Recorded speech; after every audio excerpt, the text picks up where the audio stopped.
여러분, 우리 주위를 살펴보면요, 하나님을 믿지는 않지만 부유하게 살아가는 사람들이 많이 있습니다. 그리고 하나님을 믿지 않고 자기의 힘과 세상의 이치와 원리를 따라서 시류를 따라 살아가는 사람들도 굉장히 많이 있죠. 그리고 이런 사람들로 인하여서 성도들이 여러 가지 어려움을 당할 때가 분명히 있습니다. 지금 시대만 그런 것이 아니라 야고보 시대도 그랬어요. 그래서 야고보가 오늘 본문을 통하여서 이 편지를 받는 그 당시 초대교회 성도들에게 이렇게 당부하고 있는 겁니다. 우리 주위에 하나님을 믿지 않고 세상의 꾀를 따라서 부유하게 살아가는 사람들이 많이 있습니다. 이들이 믿음으로 사는 성도들을 괴롭히고 억압하고 힘들게 할 때가 있습니다. 그러나 우리가 이런 세상에 살고 있지만 우리는 오래 참고 인내해야 합니다. 이것이 우리를 향한 하나님의 뜻입니다. 이렇게 초대교회 성도들에게 권면하고 있는 내용이 오늘 본문의 내용입니다. 야고보가 성도들에게 이렇게 그러면 권면한 이유가 과연 무엇일까요? 하나님은 오래 참고 인내하는 자에게 긍휼을 베푸시고 은혜를 베푸시는 하나님이시기 때문에 그렇습니다. 믿음으로 오래 참고 살아가는 자에게 하나님은 어떤 분이시냐? 긍휼과 자비를 베푸시는 하나님이신 것을 역사를 통하여서, 교회를 통하여서 보여주셨기 때문에 야고보가 그 당시에 믿지 않는 자들로부터 억압과 핍박당하는 자들에게 참고 인내하라고 권면하고 있는 겁니다. 오늘 본문의 내용이 바로 이거예요. 바로 이것을 설명하기 위해서 야고보는 오늘 본문 가운데 3명의 사람들을 예로 들고 있습니다. 우리 함께 살펴보며 말씀의 교훈을 받으려고 합니다. 이 시간 말씀을 들을 때에 우리의 심령이 말씀의 교훈으로 더욱 단단하게 되기를 주님의 이름으로 축복합니다. 하나님의 자비하심과 긍휼하심을 믿으며 오래 참고 인내해야 한다, 이렇게 야고보가 말했는데요, 이것을 설명하기 위해서 먼저 예로 든 것이 바로 농부의 예를 들고 있습니다. 7절 말씀 함께 있습니다. 그러므로 형제들아, 주께서 강림하시기까지 길이 참으라.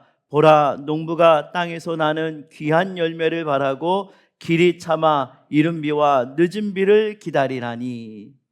여러분, 농부는 땅에서 무엇을 얻으려고 하죠? 열매를 얻으려고 합니다. 오늘 본문에 있는 표현 그대로 하면 귀한 열매를 얻기 위하여서 이 농부가 인내하고 오래 참는 거예요. 특별히 뭘 기다리죠? 이른 비와 늦은 비를 기다립니다. 오늘 이 7절의 말씀이요, 비슷한 구절이 신명기에 있거든요. 우리 신명기 말씀 함께 읽을까요? 시작. 내가 오늘 너희에게 명하는, 다시 읽습니다. 시작.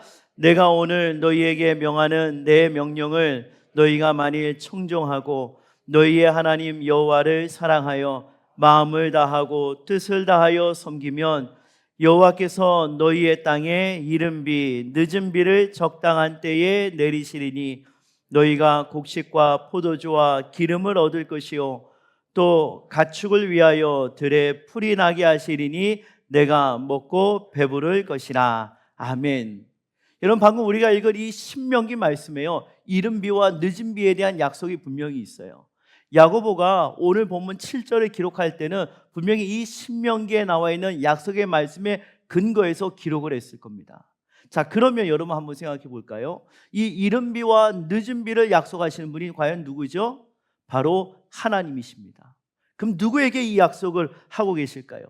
방금 읽은 우리 신명기 13절을 보면 하나님의 명령을 착실히 듣고 하나님을 사랑하고 마음과 뜻과 정성을 다하여서 하나님을 섬기는 자에게 하나님께서 선물로 이른 비와 늦은 비를 주시겠다고 약속하고 있는 겁니다. 농부가 지금 오래 참으면서 인내하고 있어요. 뭘 기다리면서요? 이른 비와 늦은 비를 기다리면서 계속 인내하고 참고 있는 거예요. 근데 그 이른 비와 늦은 비가 온다는 보장이 어디 있을까요? 누구한테 있죠? 농부 자신에게 있는 것이 아니에요. 일터에 있는 것도 아니고요, 자연 속에 있는 것도 아니에요. 누구한테 있습니까? 하나님에게 그 약속의 말씀이 있는 거예요. 지금 야고보가 이 편지를 받는 초대교회 성도들에게 여러분들은 인내해야 합니다, 오래 참아야 합니다, 이렇게 말할 때는 그냥 단순히 성품이 온순한 사람이 돼야 합니다, 이렇게 말하는 것이 아니에요. 그것을 강조하고 있는 것이 결코 아닙니다. 우리가 오래 참아야 할 이유가 어디에 있느냐? 바로 그 약속을 하신 하나님에게 있다라는 것을 오늘 본문을 통하여서 강조하고 있습니다. 믿음으로 사랑하는 자에게 하나님께서 일용할 양식을 주겠다고 약속하셨고, 그 약속이 뭘로 나타나는 거예요? 이른 비와 늦은 비로 나타나는 겁니다. 하늘을 올려다보면 어때요? 비가 올 것 같지 않아요. 확률로 계산하면 0%예요. 그런데 농부가 비가 올 것을 분명하게 믿는 거예요. 왜요? 하나님께서 이른 비와 늦은 비를 주시겠다고, 믿음으로 살아가는 자에게 이른 비와 늦은 비의 은혜를 주시겠다고 약속하셨기 때문에 믿음으로 살아가는 이 농부가 그 비가 올 것을 기다리는 거죠. 여러분, 하나님 어떤 분일까요? 하나님은 말씀에 순종하며 살아갈 때에 우리에게 필요한 모든 것을 채우시는 하나님이세요. 하나님은 어떤 분이세요? 약속하신 것을 반드시 이루시는 분이세요. 그것을 믿음으로 받으시기를 주님의 이름으로 축복합니다. 이 약속하신 것을 반드시 지키시는 하나님이 이른 비와 늦은 비를 주겠다고 약속하셨다면, 그러면 우리는 어떤 사람이 되어야 할까요? 하나님의 약속의 말씀, 하나님의 언약의 말씀, 하나님을 그 존재 자체로 믿는 사람이 되어야 하는 거예요. 하나님이 약속하실 때에, 하나님이 약속하신 것을 적당한 때에 우리에게 주실 것을 믿고 지금 현실에서 뭐 해야 되는 거예요? 인내하면서, 오래 참으면서 지내야 한다라고 말씀하시는 겁니다. 바로 이러한 말씀의 배경 속에서 오늘 본문의 내용을 봐야 되는 겁니다. 지금 야고보의 편지를 받은 이 초대교회 성도들은요, 그 당시에 악한 부자들, 악한 권력자들에 의해서 고난을 당하고 핍박을 당하고 있어요. 그들에게 야고보가 권면하는 겁니다. 여러분, 오래 참으세요. 여러분, 인내하세요. 왜 오래 참으며 인내해야 될까요? 우리 8절 9절 말씀 함께 볼까요? 시작. 너희도 길이 참고 마음을 굳건하게 하라. 주의 강림이 가까우니라. 형제들아, 서로 원망하지 말라. 그리하여야 심판을 면하리라. 보라, 심판주가 문 밖에 서 계시느니라. 주의 강림이 가까우시니라. 보라, 심판주가 문 밖에 서 계시느니라. 다른 말로 하나님의 삼위 하나님의 재림, 주님의 재림이 곧 있을 것이기 때문에 예수님의 오심을 기대하면서 하나님의 말씀을 따르지 않고 악한 원리와 세상의 꾀를 가지고 부유하게 된 사람들을 부러워하지 말고, 이 사람들의 그 악한 부자들과 권력자들의 핍박에도 불구하고 믿음으로 굳게 서라, 이것을 권면하고 있는 겁니다. 하나님이 어떤 분이에요? 이른 비와 늦은 비를 주시겠다고 하면 적당한 때에 주시는 하나님이시기 때문에 그 하나님의 약속을 믿고, 또 예수님이 이 땅 가운데 오셔서 심판 가운데 임하실 것을 믿기 때문에 지금 현실이 고난과 어려움이 있다 하더라도 오래 참으며 인내해야 한다는 겁니다. 특별히 우리가 인내해야 될 이유가 있어요. 말씀드린 것처럼 예수님의 재림이 분명히 있기 때문에 그렇습니다. 우리의 삶의 열매를 우리가 주일에 들었잖아요. 키질 하실 것을 우리가 분명히 알기 때문에, 우리가 이 땅을 살아가면서 맺었던 삶의 열매들을 키질 하실 것을 우리가 심판대 앞에서 당할 것을 알기 때문에 인내해야 한다는 겁니다. 야고보서의 저자 야고보는 예수님의 동생이죠. 야고보는 형 예수님의 십자가 죽음과 부활을 목격했어요. 이분은 육신으로는 내 형의 형이지만 그러나 이분은 하나님의 아들이 맞구나. 사도행전 1장에서 예수님이 하늘로 올라가실 때 육신으로는 형님인 예수님이 하늘로 올라가는 것을 이 야고보가 두 눈으로 똑똑히 목격을 했습니다. 그때 천사가 이렇게 말하죠. 사도행전 말씀입니다. 제가 읽어드릴게요. 너희 가운데서 하늘로 올려지신 이 예수는 하늘로 가심을 본 그대로 오시리라. 다시 오셔서 믿음으로 사랑하는 자들에게 보상과 상급으로 갚아주시고, 세상의 욕심과 원리를 따라서 자기 소견에 옳은 대로 살았던 자에게 하나님의 진노와 심판이 임한다는 예수님의 약속을 이 야고보가 그 자리에서 들은 거예요. 진짜구나. 그래서 야고보가 말하는 거예요. 악한 부자들 부러워하지 말고 그들로 인하여 너희들의 믿음이 흔들릴 때 다시금 주님의 강림과 재림, 그 다음에 하나님께서 약속하신 것을 반드시 지키신다는 것을 믿고 믿음의 자리에서 흔들리지 말고 인내하며 참아야 된다. 이것을 말씀하시는 겁니다. 우리 주님이 심판하실 때가 반드시 오죠. 믿음이 있다고 말하지만 열매를 맺지 않는 사람들, 그리고 참 믿음으로 비록 힘들고 어렵지만 열매를 맺은 사람들을 마치 양과 염소를 가르는 것처럼 구별하실 겁니다. 그러므로 여러분, 믿음으로 우리를 이 세상을 살아가시되 반드시 오래 참으시기를 바랍니다. 그러면 오늘 본문에 있는 약속처럼 하나님께서 은혜와 자비로 갚아주십니다. 바로 이것이 그 시대 초대교회 성도들을 향한 야고보의 권면이고 이 시대를 살아가는 우리의 향한 권면입니다. 우리도 동일한 믿음으로 어떤 상황에서도 오래 참고 인내하는 우리가 되기를 주님의 이름으로 축복합니다. 오래 참으며 인내해야 되는 이유를 설명하면서요, 이 야고보는 두 번째로 선지자를 예로 들고 있습니다. 10절 말씀 함께 있습니다. 형제들아, 주의 이름으로 말한 선지자들을 고난과 오래 참음의 본으로 삼으라. 선지자들의 그 고난과 오래 참음을 보면서 이 세상을 살아가면서 고난을 당하고 어려움을 당할 때 인내하고 오래 참아야 한다는 겁니다. 선지자들은 이 세상에 있으면서 고난과 어려움을 많이 겪었죠. 이사야나 예레미야나 아모스나 하박국 같은 선지자들은 많은 고난과 핍박을 당했습니다. 특별히 이사야 같은 경우에는요, 하나님의 이름으로 말씀을 전하다가 몸이 톱에 잘려서 죽은 것으로 전해져 오고 있습니다. 예레미야 같은 경우도 하나님의 말씀을 신실하게 전했는데 예루살렘이 망한 뒤에 백성들에게 끌려서 애굽으로 끌려갔습니다. 억지로 끌려갔어요. 그리고 거기서 죽은 것으로 알려져 있습니다.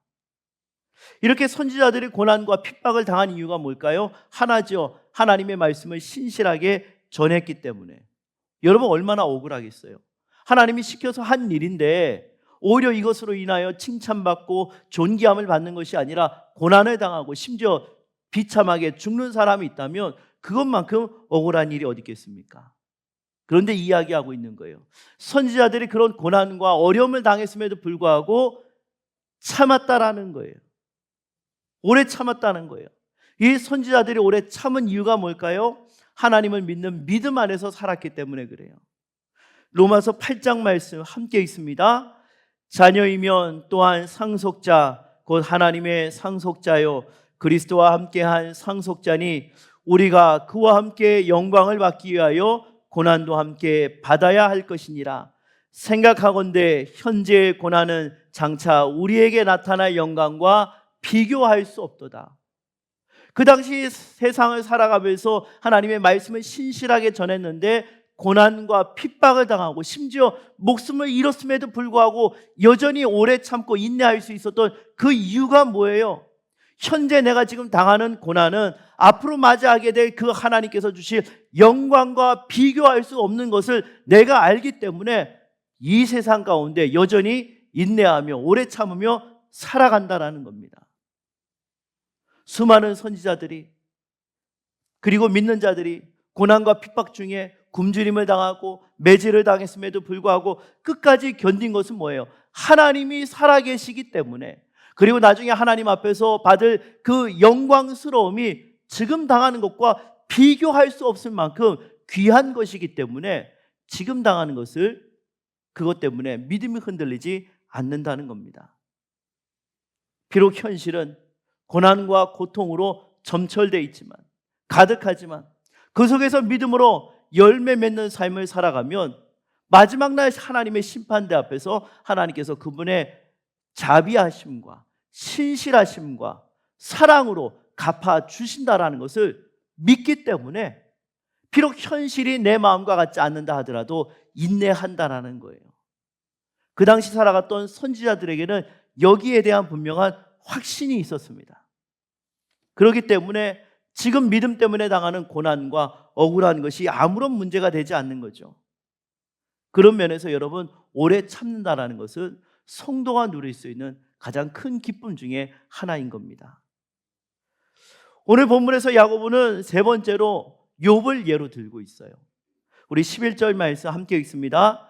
보라, 인내하는 자를 우리가 복되다 하나니 너희가 욥의 인내를 들었고 주께서 주신 결말을 보았거니와 주는 가장 자비하시고 긍휼히 여기시는 이시니라. 오래 참으며 인내하는 사람은 하나님은 가장 자비로우시고 은혜와 긍휼이 풍성하신 것을 깨닫는 복을 구하게 된다는 거예요. 욥이 이것을 잘 보여주고 있어요. 근데 여러분, 오늘 이 11절 말씀을 대하면서 우리가 주의할 것이 있어요. 우리가 보통 생각할 때 욥은 하나님 앞에 인내하여서 하나님이 그에게 상을 주셨다, 복을 주셨다, 이렇게 생각하기가 쉬워요. 근데 아니에요. 하나님이 은혜와 긍휼을 갚아주신 만큼 인내했다, 욥이 그렇게 인내했다, 이렇게 생각하면은 오늘 본문 말씀 잘못 읽은 거예요. 만약에 욥이 하나님이 요구하시는 수준만큼 인내했다, 오래 참아서 하나님 앞에 복을 받았다 한다면 11절의 말씀이 맞지 않는 거예요.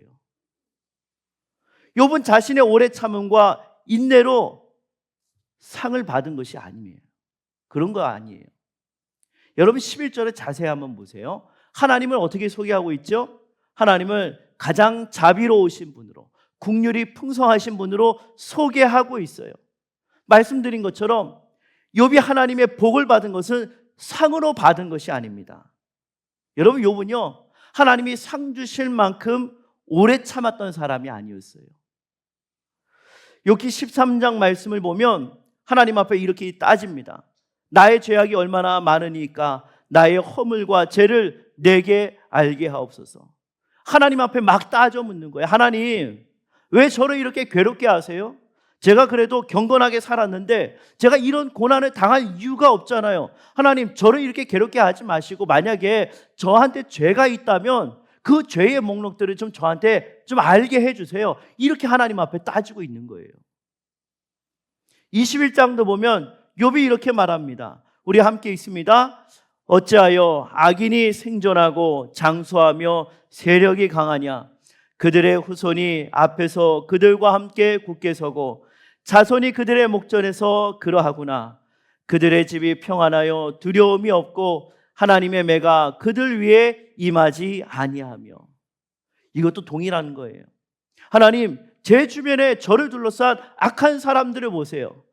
우리 주일날 말씀드렸잖아요. 복 있는 사람 주위에 누가 있다고요? 악한 자들과 죄인들과 오만한 자들이 있다고 말씀드렸잖아요. 지금 욥 주변에도 그러한 사람들이 진을 치고 있는 거예요. 하나님, 제 주변에 있는 악한 자들을 보세요. 저 사람들이 정말 끔찍한 죄를 지었습니다. 그런데 왜 저 사람들은 이렇게 형통한 삶을 살고 있죠? 악한 자들은 죽을 때까지 건강하고 저들의 자녀들은 부귀영화 다 누리며 행복하게 살고 있는데 하나님 앞에 경건하게 살려고 애썼던 나는 왜 이 모양 이 꼴입니까? 이렇게 이야기하고 있는 거예요. 31장도 보면 하나님, 저는 눈으로 범죄한 적이 한 번도 없습니다. 저울을 속여서 장사한 적도 없고 고아와 과부와 가난한 자들을 착취하지도 않았고 늘 오히려 그 사람들을 불쌍하게 여겼습니다.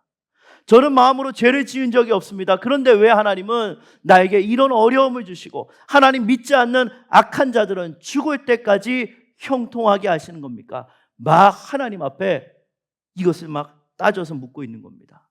근데 여러분, 바로 이것이 오늘 야고보가 말하고자 하는 욥의 인내라는 거예요. 이게 욥의 인내예요. 욥은 재산을 잃은 것을 참지 않았어요. 그걸 참은 것이 아니에요. 몸이 아픈 것을 참은 것이 아니에요. 욥이 참은 건 누굴 참았을까요? 하나님을 참은 거예요. 하나님을 참은 겁니다. 하나님, 어떻게 이렇게 하실 수가 있어요? 하나님 때문에 너무너무 힘들어요. 인내하려고 하는데 죽을 지경이에요. 지금 제가 경험하는 하나님, 내가 말씀을 통해 배웠던 그 하나님이 아닌데 제발 지금 제가 당한 일들을 설명해 주세요. 야고보가 욥을 예로 들면서 오래 참으라고 했는데 말씀드린 것처럼 이것은 아프고 고달프고 힘든 일에 대한 인내하는 것을 넘어서서요, 우리로 하여금 이러한 고통과 역경과 억울한 일을 당하게 하신 그 하나님에 대해서 인내해야 한다라고 우리에게 설명하고 있는 겁니다. 하나님이시라면서 왜 제 삶에 이런 일이 일어나게 하셨습니까? 왜 믿음으로 사는데 저에게 이런 일이 벌어집니까? 하면서 욥이 어떻게 합니까? 하나님에 대해서 참고 인내하면서 계속 하나님 앞에 나아가는 거예요. 그 상황 속에서 하나님을 향하여서 원망하지 않았어요. 사실 우리가 욥과 같은 일을 당하면 어때요?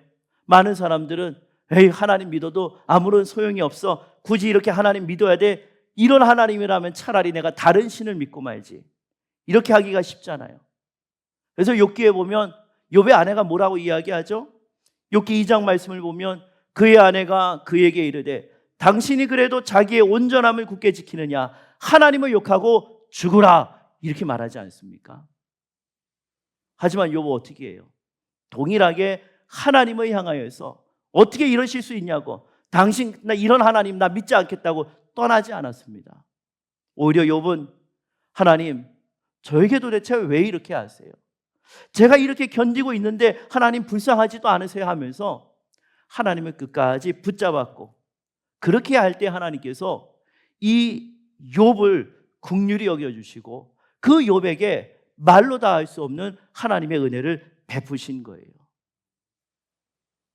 우리 중에도 이런 분이 있을 수가 있어요. 하나님, 우리 교회에서 저만큼 교회 사랑하고 저만큼 교회 염려하고 저만큼 교회 돌보는 사람이 있습니까? 제가 이렇게 충성되게 섬기는 건 모르세요? 하나님, 저에게 직분을 맡기셨는데 저만큼 이렇게 직분 잘 감당하는 사람이 어디 있어요? 그런데 왜 내 삶은 이렇게 별 볼 일이 없죠?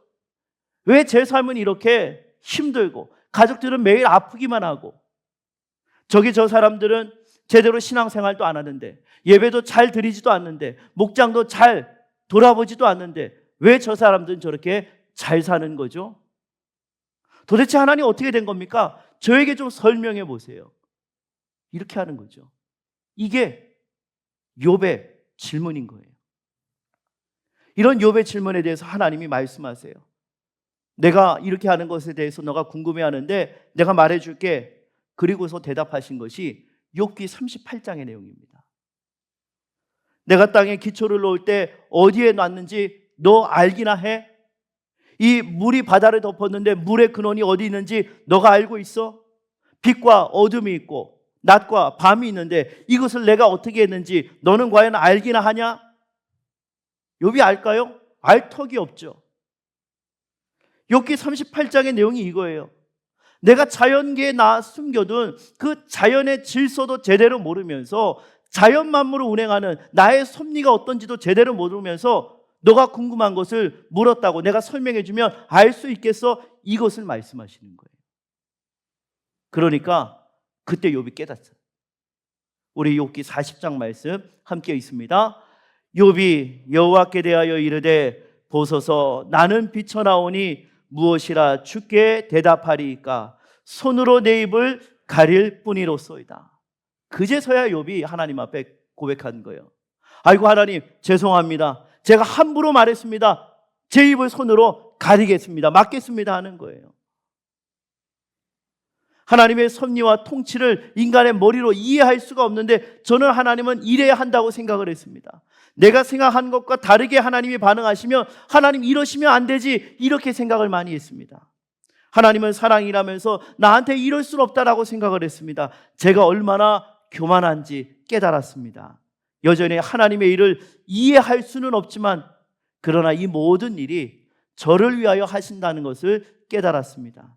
하나님은 자비와 은혜와 사랑이 많으시다라는 것을 이제서야 제가 깨달았습니다. 이것을 욥이 고백하는 겁니다. 욥기 42장 5절 말씀 우리 함께 있습니다.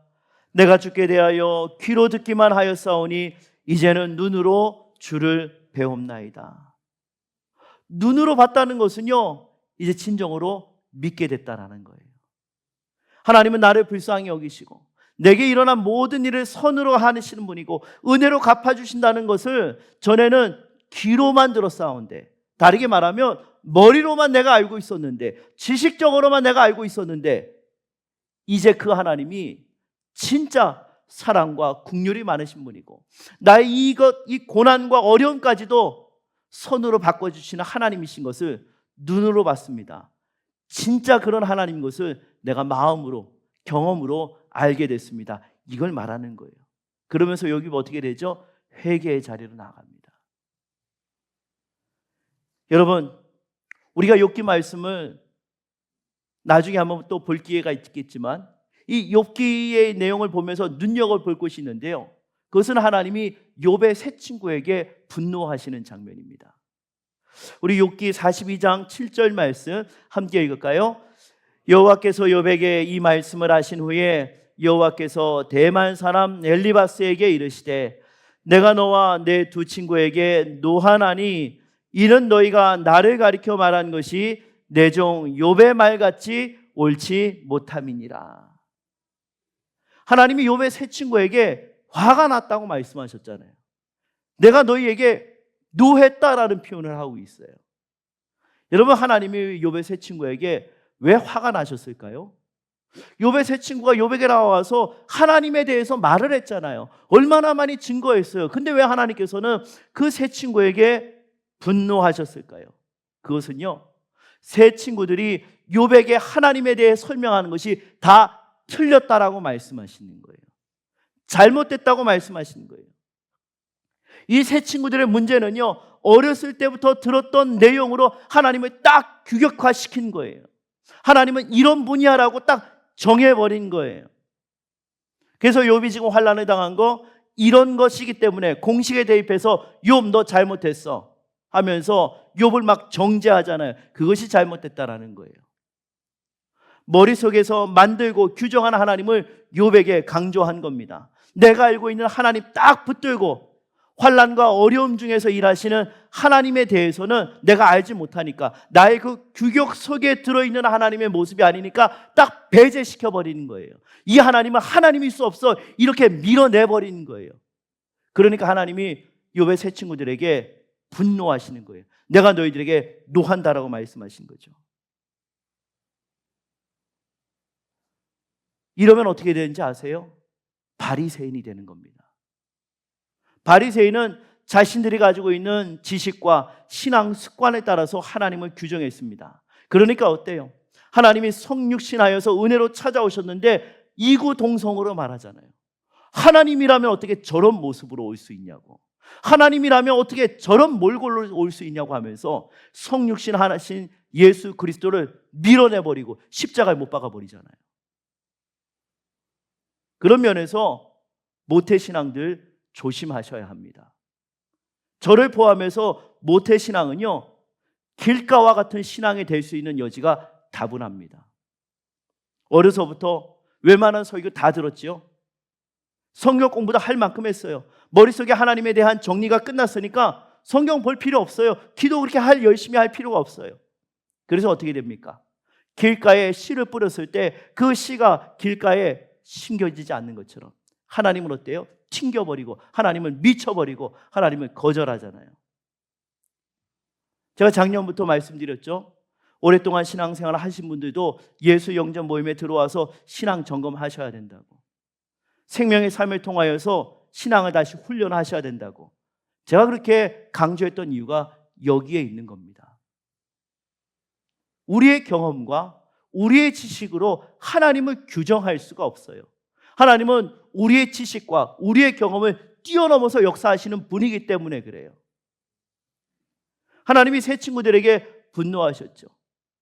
하나님이 창조하신 세상의 질서를 제대로 알지도 못하면서 머릿속에 이미 하나님에 대한 규정을 가지고 다른 하나님의 역사가 일어나면 하나님을 거절했기 때문에, 하나님을 밀어냈기 때문에, 그거 가지고 욥을 정죄했기 때문에 내가 너희들을 향하여서 분노한다라고 말씀하신 겁니다.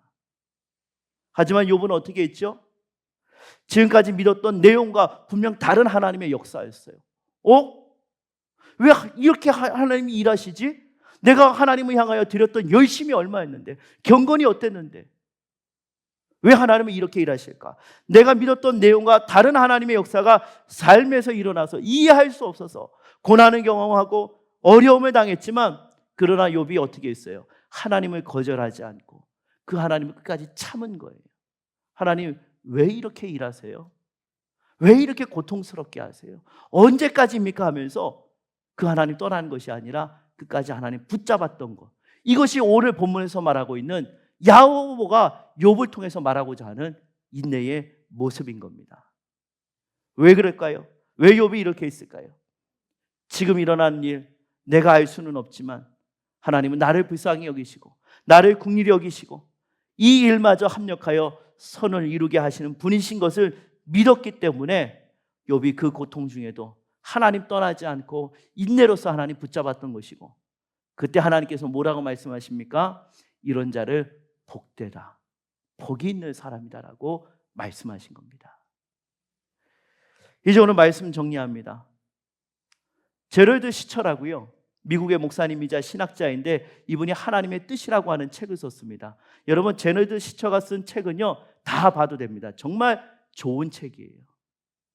근데 하루는 이분이 인디안 선교를 다녀오는 중에 술에 취한 사람이 모는 차에 가족이 탄 차가 받쳐버렸어요. 교통사고가 났어요. 이 사고로 그 자리에서 어머니와 아내와 4명의 자녀 중에서 한 딸이 그 자리에서 죽었어요. 3명이 순식간에 직사해버린 거예요. 얼마나 큰 아픔이에요. 큰 상처죠. 그런데 이분이 그 하나님을 참는 거예요. 그 하나님 인내하는 겁니다. 하나님, 제가 무슨 죄를 지었죠?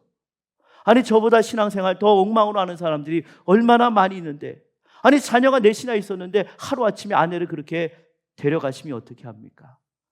하루아침에 어머니가 죽고 아내가 죽고 딸이 죽는 이 어려움을, 이 불행을 주시는 이유가 뭡니까? 그렇게 하면서 욥의 아내처럼 하나님을 저주하며 떠난 것이 아니라 오히려 하나님을 참고 하나님 인내하며 하나님 붙잡은 거죠. 이렇게 하나님에 대해 인내하는 중에 하나님이 특별한 체험들을 통하여서 위로하시는데, 여러분 이번 연도에 꼭 이 책, 하나님의 뜻이라고 하는 책을 꼭 한번 읽어보시기 바랍니다. 우리가 이 세상을 믿음으로 사는 것은 참으로 어려운 일이죠. 믿음으로 살 때 우리가 손해 봐야 하는 것도 많이 있습니다. 믿지 않는 자들은 다들 왜 그렇게 부유하게 잘 사는지, 다 형통하는지, 그들의 자녀들은 왜 그렇게 잘 나가는지, 믿지 않는 자들에게 당하는 억울한 일도 많이 있어요. 그럼에도 불구하고 야고보 선생님이 오늘 우리에게 오래 참아야 된다, 인내해야 된다, 이렇게 말씀하고 있습니다. 왜요? 하나님은 이른 비와 늦은 비를 주시겠다고 약속하셨는데 약속하신 것을 반드시 이루시는 분이시기 때문에. 왜 그럴까요? 마지막 날에 심판대 앞에 섰을 때 우리가 믿음으로 산 것에 대해서 분명한 상급과 보상을 주시는 분이 우리가 믿는 하나님이시기 때문에.